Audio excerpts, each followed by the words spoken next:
Hello friends, ये हम 8 practice set discuss करने वाले हैं। जिसने चैनल को सब्सक्राइब नहीं किया है वो कर लीजिए, साथ में बेल आइकन को प्रेस कर लीजिए। तो देखिए, फर्स्ट वन क्वेश्चन पूछा गया है कि who won the title of miss universe 2016। 2016 का मिस यूनिवर्स जो है वो किसने जीता था। वेरी इंपॉर्टेंट क्वेश्चन है ये। तो ये जीता था फ्रांस की एक सुंदरी थी, उसका नाम था आइरिस मिटेनेर। ऑप्शन ए हमारा इस क्वेश्चन में आंसर हो जाएगा। ये जो प्रतियोगिता है ये हुई थी फिलिस्तीन में 17 जनवरी 2017 को। यहाँ पर 86 सुंदरियों ने भाग लिया था। 86 देशों की 86 सुंदरियों ने भाग लिया था। ऑप्शन ए हमारा इस क्वेश्चन के लिए आंसर हो जाएगा। अगला क्वेश्चन देखिए, who is the present chairperson of the censor board of India.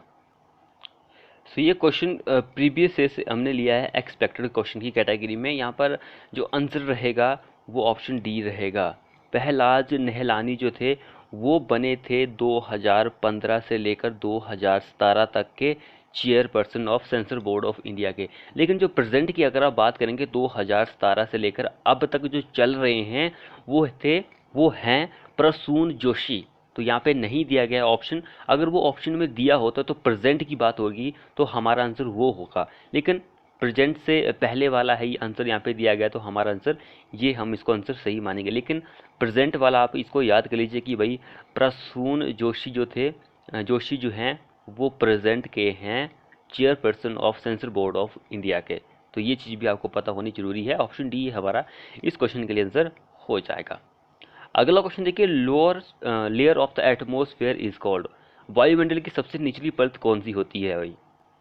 तो सबसे जो निचली परत होती है वो शोभ मंडल होती है। ऑप्शन बी हमारा इस क्वेश्चन में आंसर हो जाएगा। ये शोभ मंडल जो होती है इसमें जलवायु परिवर्तन जो होती है सारी घटनाएं शोभ मंडल में होती है। जैसे कि बादल जो होते हैं उनका निर्माण होना, वर्षा, आंधी, तूफान, बादल वगैरह जो होते हैं ये सब कुछ शोभ मंडल में ही होता है। तो ऑप्शन बी हमारा इस क्वेश्चन के लिए आंसर हो जाएगा, ट्रैपोस्फेयर। नेक्स्ट वन क्वेश्चन देखिए, doctrine of lapse is associated with. ये एक नीति थी डॉक्ट्राइन ऑफ लैप्स, तो वो किससे संबंध रखती है।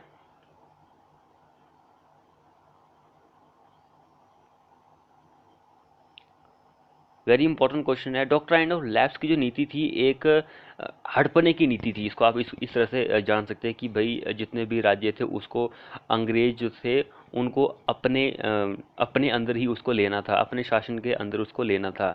तो हड़पने की नीति थी। तो ये शुरू हुई थी लॉर्ड जो डलहौजी थे उनके कार्यकाल में से शुरू हुई थी। उन्होंने ही ये नीति बनाई थी। ऑप्शन ए हमारा इस क्वेश्चन के लिए आंसर हो जाएगा। अगला क्वेश्चन देखिए यहाँ पे, भारतीय संविधान में संशोधित प्रक्रिया का उल्लेख किस अनुच्छेद में किया गया है। The procedure of amendment of the constitution of India is contain in article. कौन से आर्टिकल में बताया गया है उसके बारे में। तो वो है आर्टिकल 368। 368 ऑप्शन सी हमारा इस क्वेश्चन में आंसर हो जाएगा। अगले देखिए, Mother Teresa was awarded Nobel prize in. Mother Teresa जो थी उनको शांति पुरस्कार दिया गया था, कौन से सन में दिया गया था। उनको जो शांति पुरस्कार दिया गया था वो 1979 में दिया गया। ऑप्शन डी हमारा इस क्वेश्चन में आंसर हो जाएगा। अगला क्वेश्चन देखिए, 1 gigabyte of computer memory is equivalent to. Gigabyte GB भाई, 1 गीगाबाइट जो होती है वो किसके बराबर होती है। 1 GB जो होती है वो 10-24 MB के बराबर होती है। कॉमन क्वेश्चन है आज का, तो सभी को पता है कि जियो चला रहे हैं, एयरटेल चला रहे हैं, तो आपको MB के हिसाब से डाटा मिलता है। तो ये कॉमन क्वेश्चन है, कंप्यूटर से लिया गया है। आपको पता है कि कंप्यूटर से भी क्वेश्चन जो है एग्जाम में पूछे जाते हैं। भले ही HP JEE में ना पूछे जाते हो, लेकिन भाई अदर जो स्टेट के JEE के एग्ज़ाम होते हैं वहाँ पर ये क्वेश्चन जो है पूछे जाते हैं। तो आपको इन सभी के बारे में पता होना ज़रूरी है। ऑप्शन यहाँ पर KB किलोवाट, ऑप्शन कौन सा रहेगा, सॉरी मेगावाट, MB। सी हमारा इस क्वेश्चन का आंसर हो जाएगा। अगला क्वेश्चन देखिए, in a laminar flow through a pipe. Laminar flow जो है थ्रू ए पाइप हो रहा है, तो डार्सीज बेबेज फ्रिक्शन फैक्टर जो होता है वो प्रोपोर्शनल होता है विच ऑफ द फॉलोइंग। किसके प्रोपोर्शनल होता है। ये क्वेश्चन बहुत ही ज़्यादा इंपॉर्टेंट है। तो क्या इस क्वेश्चन के लिए आंसर हो जाएगा। तो इस क्वेश्चन के लिए आंसर होगा 64/RE। लैमिनार के लिए होता है एंड टर्बुलेंट के लिए हमारा ये होता है। ऑप्शन डी हमारा इस क्वेश्चन के लिए आंसर हो जाएगा। अगला देखिए, length of transitional curve is proportional to.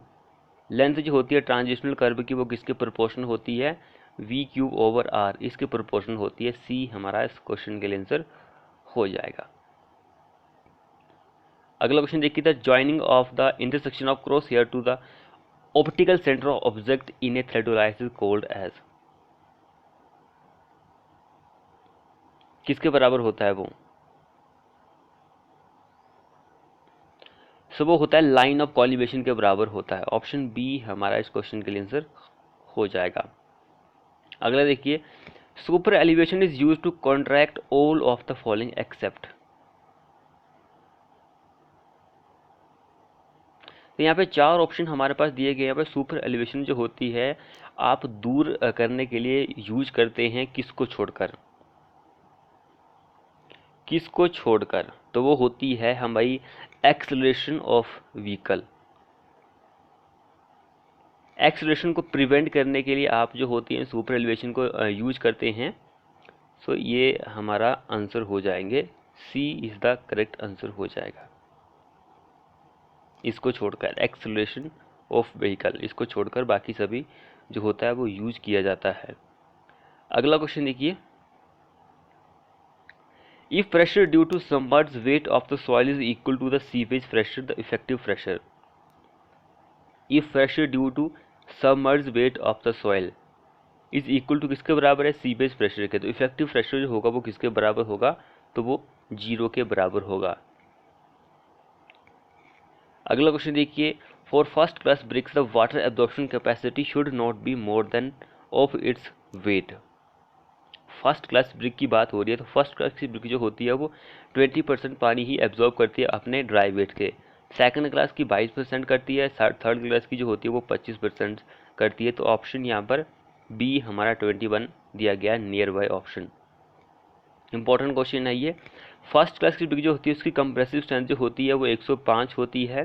Second class की जो होती है वो 70 होती है। 35 जो होती है वो थर्ड क्लास की होती है। ये सारी वैल्यू जो होती है वो किस में होती है? केजी पर सेंटीमीटर स्क्वायर में होती है। अगला देखिए, the curing time in cast in situ concrete pile is. Curing time जो होता है बहुत ही ज़्यादा हाई होता है कास्ट इन सीतू फाइल जो होती है उन सभी केसेस के लिए। अगला क्वेश्चन देखिए, production of incrustation and sediment deposit are found in, किसमें आपको देखने को मिलता है? तो वो होती है अल्कलाइन वाटर जो होता है उसमें ही आपको ये देखने को मिल जाते हैं। सो अगला क्वेश्चन क्या बोल रहा है यहाँ पे, water is term as sweet. Water जो है उसको आप स्वीट मीठा बोल सकते हैं if the value of TDS is less than. TDS का जो फुल फॉर्म होती है वो होती है T for total, D for dissolve and S for solid. Less than होती है तो वो होती है पोर्टेबल पानी के लिए 1000 होती है। जो पीने वाला पानी होता है उसके लिए 1000 होती है। स्वीट पानी के लिए इसकी जो एक्सेप्टेबल वैल्यू होती है वो 1200 से ज़्यादा नहीं होनी चाहिए, 1200 से कम ही होनी चाहिए। लेकिन पोर्टेबल के लिए ये होनी चाहिए स्वीट पानी के लिए। ऑप्शन ए हमारा इस क्वेश्चन के लिए आंसर हो जाएगा। एक एग्ज़ाम में हो सकता है कि आपको कभी फुल फॉर्म पूछी जाए, भाई TDS की फुल फॉर्म एक और होती है, लेकिन ये हमने वाटर के केसेस में देखी है।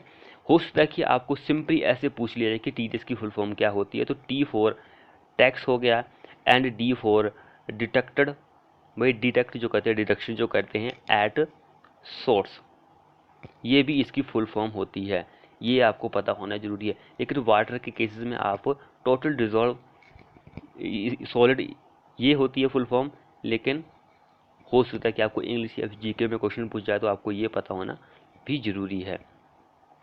अगला क्वेश्चन देखिए, the stone is said to be high if the toughness index of the stone in the impact test is. So high के लिए मोर देन 19 होता है टफनेस इंडेक्स की वैल्यू। अगला देखिए, where does the Mach number find its maximum significance. Where does the Mach number find its maximum significance. तो जहाँ पर फ्लूइड कंप्रेसिबिलिटी इज इम्पोर्टेंट वहाँ पर ही आप वो सिग्निफिकेंस जो होता है फाइंड करता है। ऑप्शन सी हमारा इस क्वेश्चन के लिए आंसर हो जाएगा। अगला क्वेश्चन देखिए, गुड मेलेबल मटेरियल पोजेसेस। एक अच्छा मेलेबल जो मटेरियल होता है उसमें क्या होता है भाई, उसके पास हाई डिग्री ऑफ प्लास्टिसिटी होती है, हाई डिग्री ऑफ प्लास्टिसिटी होगी। अब मेलेबल की डेफिनेशन भी एग्जाम में पूछी जाती है, एक ऐसा मटेरियल जिस पर आप हथौड़ा मार मार के उसको एक पतली शीट के रूप में कन्वर्ट कर देते हैं, उसको आप मेलेबल मटेरियल के नाम से जानते हैं। तो ये चीज़ भी आपको पता होनी जरूरी है। सो नेक्स्ट वन क्वेश्चन हम यहाँ पे देखते हैं,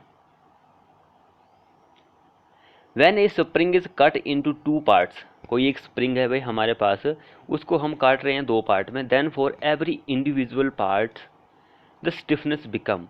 तो हर एक पार्ट जो होता है उसकी जो स्टिफनेस होती है वो क्या रहती है, सेम रहती है, आधी हो जाती है, या फिर डबल हो जाती है, या फिर 4 गुना बढ़ जाती है।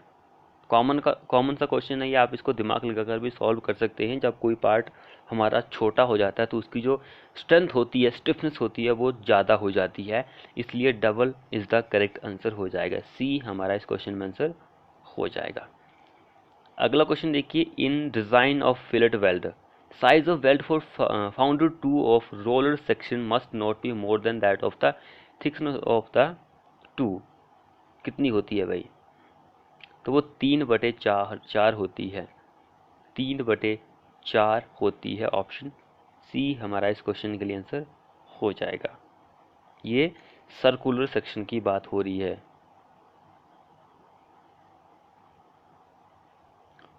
यहाँ पे फाउंडेड की जगह राउंडेड होना चाहिए था, इसलिए थोड़ा सा कंफ्यूजिंग है। राउंडेड के लिए 3/4 होता है, लेकिन 1.5 जो होता है वो स्क्वायर के लिए होता है।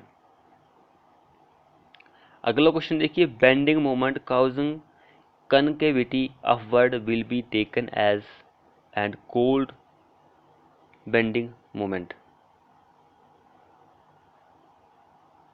यहाँ पर क्वेश्चन भी थोड़ा सा मिसिंग है। Bending moment cause concavity upward will be taken as dash होना था, and called dash bending moment, इस तरह से होना था, तो वो होता है positive and sagging. Option A हमारा इस क्वेश्चन में आंसर हो जाएगा। A bending moment causing concavity upward will be taken as positive and called sagging bending moment, ये क्वेश्चन होना था। ऑप्शन ए हमारा इस क्वेश्चन के लिए आंसर हो जाएगा। जिसने चैनल को सब्सक्राइब नहीं किया वो कर लीजिए, साथ में बेल आइकन को प्रेस कर लीजिए। अगला क्वेश्चन क्या बोल रहा है, द स्टॉपिंग और non passing site distance length required for submit curve is calculate using. कौन सा फॉर्मूला यूज करके आप कैलकुलेट कर सकते हैं, किस फॉर्मूले को भैया आप लगाएंगे, वेरी वेरी इंपॉर्टेंट क्वेश्चन है ये। सो वो फॉर्मूला होता है GS²/4। सी हमारा इस क्वेश्चन में आंसर हो जाएगा। अगला देखिए, per capita water consumption for hospital के लिए, हॉस्पिटल के लिए कितनी होती है भाई पर कैपिटा डिमांड जो होती है। सो यहाँ पर भाई केसेस आते हैं हॉस्पिटल के लिए। अगर हॉस्पिटल में 100 बेड ही हैं, 100 बेड ही हैं, तो उस केसेस में 340 लीटर पर हेड पर डे के हिसाब से पानी जो होता है वो दिया जाता है। अगर इन केस बेड जो हैं भाई 100 से ज़्यादा हो जाते हैं, ग्रेटर देन 100, तो उस केसेस में आपके 450 जो होता है पानी पर litre per capita per day के हिसाब से पानी दिया जाता है। 100 बेड से कम है, यानी कि 100 तक ही हैं, तो 340, 100 से ज़्यादा हो जाएंगे तो 450 दिया जाता है। तो इट मीन्स कि 340 से लेकर 450 ये आंसर हो जाएगा। ऑप्शन ए हमारा इस क्वेश्चन के लिए आंसर हो जाएगा। अगला क्वेश्चन देखिए, the fresh sewage is generally dash in nature. Fresh sewage जो होता है वो कैसा होता है, जो सीवेज होता है उसमें 99.9% जो होता है वो क्या होता है, दूषित पानी होता है। बाकी जो 0.1% बचता है वो क्या होता है, सॉलिड होता है। जो फ्रेश सीवेज होता है वो क्षारीय होता है, और थोड़ा सा वो बासी हो जाता है तो वो अम्लीय बन जाता है। सो इसलिए बी हमारा इस क्वेश्चन में आंसर हो जाएगा। अगला क्वेश्चन देखिए, dissolve oxygen in stream is maximum at, dissolve oxygen जो होती है स्ट्रीम में इज मैक्सिमम एट दोपहर में।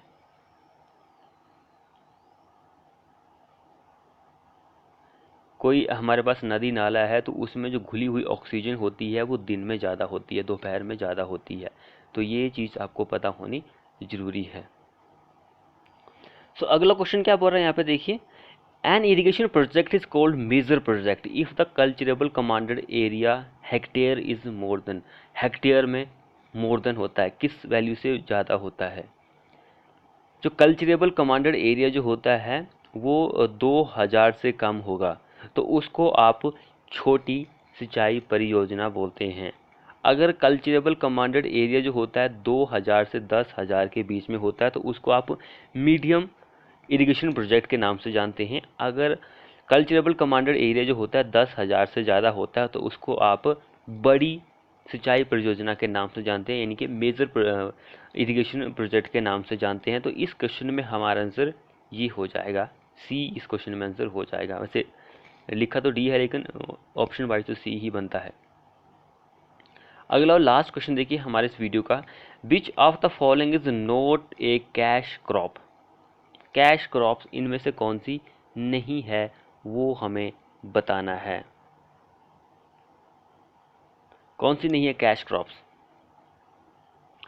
सो वो होगा धान, ऑप्शन सी हमारा इस क्वेश्चन में आंसर हो जाएगा।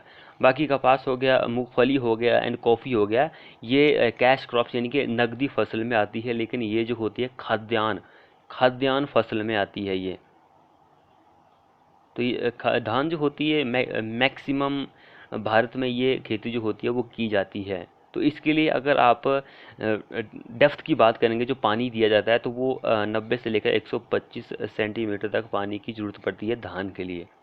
सो ये इंपॉर्टेंट चीज़ है एग्जाम के पॉइंट ऑफ व्यू से। तो फ्रेंड्स ये थे हमारे मोस्ट एक्सपेक्टेड 28 क्वेश्चन। वीडियो को अपने दोस्तों के साथ शेयर करें, चैनल को सब्सक्राइब नहीं किया है तो कर लीजिए और साथ में बेल आइकन को प्रेस कर लीजिए। मिलते हैं ऐसी नेक्स्ट वीडियो के साथ।